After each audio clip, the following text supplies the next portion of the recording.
Students, my self doctor Mridula Sharma. मैं आज आपको बीएससी थर्ड ईयर की यूनिट 5th का सॉल्यूशन चैप्टर समझाना चाह रही हूँ।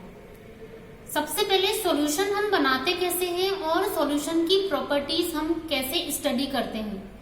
तो बच्चों, हमको पता है कि कोई सॉल्यूशन प्रिपेयर करने के लिए हम सबसे पहले एक अप्रोप्रिएट सॉल्वेंट चूज करते हैं। सॉल्वेंट में एक डेफिनेट अमाउंट ऑफ सॉल्यूट अगर आप मिक्स कर देते हो तो हमें मिलता है सॉल्यूशन। ठीक है ना।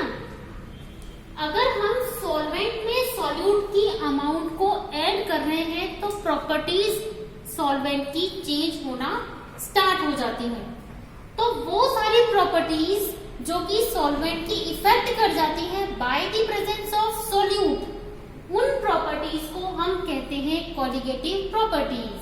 तो सॉल्यूशन को स्टडी करने के लिए हमें कॉलिगेटिव प्रॉपर्टी को पढ़ना बहुत आवश्यक है।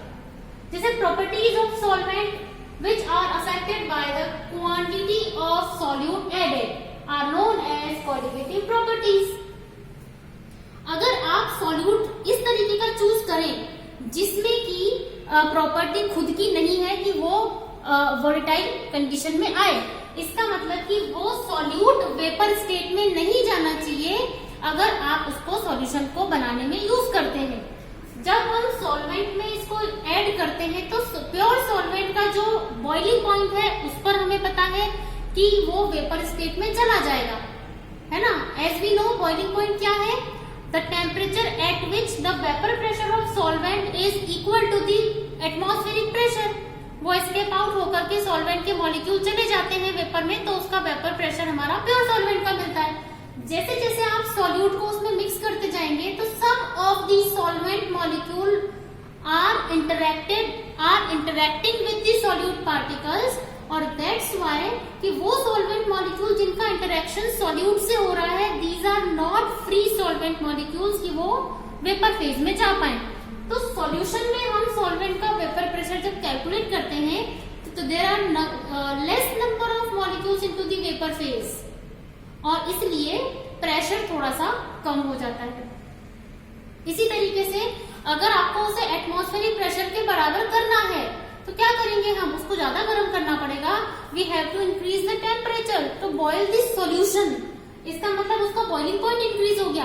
आप जैसे जैसे उसमें सॉल्यूट की अमाउंट को इंक्रीज करते जाएंगे वैसे वैसे सॉल्वेंट की प्रॉपर्टीज इफेक्ट करती जाएंगी। तो ये जो प्रॉपर्टीज है इनको हम कॉलिगेटिव प्रॉपर्टीज कह रहे हैं। यहाँ पर ये ध्यान देना बहुत जरूरी है कि हम कॉलिगेटिव प्रॉपर्टीज जब स्टडी करते हैं तो केवल हम नंबर ऑफ पार्टिकल्स कितने हैं सॉल्यूट के, उस पर डिपेंड करने वाली प्रॉपर्टीज हमें स्टडी करनी है। इस बात का कोई फर्क नहीं पड़ता है कि सॉल्यूट की स्ट्रक्चर कैसी है, उसका केमिकल कंपोजिशन कैसा है।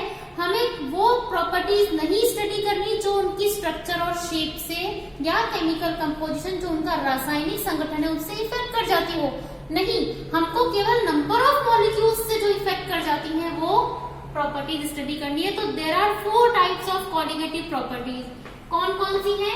First is relative lowering of vapour pressure, जिसको हम कहते हैं वाष्प दाब में आपेक्षिक अवनमन। यहाँ पर एक बात बहुत जरूरी है ध्यान देना कि अगर आप बच्चों आपको ये दिखाई दे कहीं पर लोअरिंग ऑफ वेपर प्रेशर, तो लोअरिंग ऑफ वेपर प्रेशर वाष्प दाब में कमी केवल हमको ये बताती है कि कमी हो रही है। कितनी कमी हो रही है इसके लिए हमें सॉल्वेंट का प्योर स्टेट में वेपर प्रेशर पता होना बहुत जरूरी है। इट मीन्स जब तक आप कंपेयर नहीं करेंगे कि कितना वेपर प्रेशर कम हो रहा है तब तक आप इसका रिलेटिव कंडीशन कितनी कमी हो रही है वो नहीं निकाल सकते हो। तो relative lowering of vapour pressure is colligative property. Okay. Second property is elevation in boiling point. Third is depression in freezing. Elevation in boiling point को हम कहते हैं क्वथनांक में उन्नयन। जैसा हमने बोला वाष्प दाब में कमी आ गई तो हमें उसको एटमॉस्फेरिक प्रेशर के बराबर करने के लिए ज्यादा ताप देना पड़ रहा है, यानी कि उस विलयन में विलायक का टेम्परेचर आपको ज्यादा देना पड़ेगा, तो उसके क्वथनांक में उन्नयन हो जाएगा, एलिवेशन हो जाएगा बॉइलिंग पॉइंट के अंदर। ऐसे ही जब आप उसको फ्रीज करेंगे तो क्या होगा, फ्रीजिंग पॉइंट में कमी आ जाएगी सॉल्वेंट की। बेटा आप लोगों ने एग्जाम्पल पढ़ा होगा, जब आपने आइस, गर्मियों में आइस को अगर हमें लेट मेल्ट करना है तो हम उसके अंदर क्या मिक्स कर देते हैं, सॉल्ट, NaCl। क्या करता है NaCl, हमें पता है freezing point of water is 0 degree, तो जब आइस का मेल्टिंग पॉइंट निकालेंगे तो दैट इज 0 डिग्री, आइस का मेल्टिंग पॉइंट 0 डिग्री है। अब अगर हम उसमें NaCl मिक्स कर देते हैं तो वो टेम्परेचर कितना हो जाता है, -23 डिग्री तक वो पहुंच जाता है। इसका मतलब फ्रीजिंग पॉइंट कम हो गया, that is depression in freezing point. जितना आप उसमें NaCl मिलाएंगे उतना उसका फ्रीजिंग पॉइंट कम होता जाएगा। And fourth is osmotic pressure, परासरण दाब। जितने हमें पता है ऑस्मोटिक प्रेशर क्या होता है, सेमी परमिएबल मेम्ब्रेन से सॉल्वेंट मॉलिक्यूल्स का सॉल्यूट यानी जहां पे सॉल्यूशन है वहां पर माइग्रेट करना through the semi permeable membrane, और कब तक जाएंगे, जब तक दोनों तरफ सॉल्वेंट के मॉलिक्यूल्स का नंबर इक्वल ना हो जाए। तो ये जितना जितना आप सॉल्यूट मिलाओगे वहां पे नंबर ऑफ सॉल्वेंट मॉलिक्यूल कम होते जाएंगे। इसका मतलब कि ऑस्मोटिक प्रेशर भी हमारा इफेक्ट कर जाता है सॉल्यूट के पार्टिकल्स। तो दीज आर 4 क्वालिटेटिव प्रॉपर्टीज, और ये चारों हमें डिफाइन किसने करके दी, सबसे पहले राउल्ट ने। इसलिए हमें इसको स्टडी करने के लिए राउल्ट्स लॉ स्टडी करना बहुत जरूरी है, जो कि आदर्श विलयन के बारे में बताता है।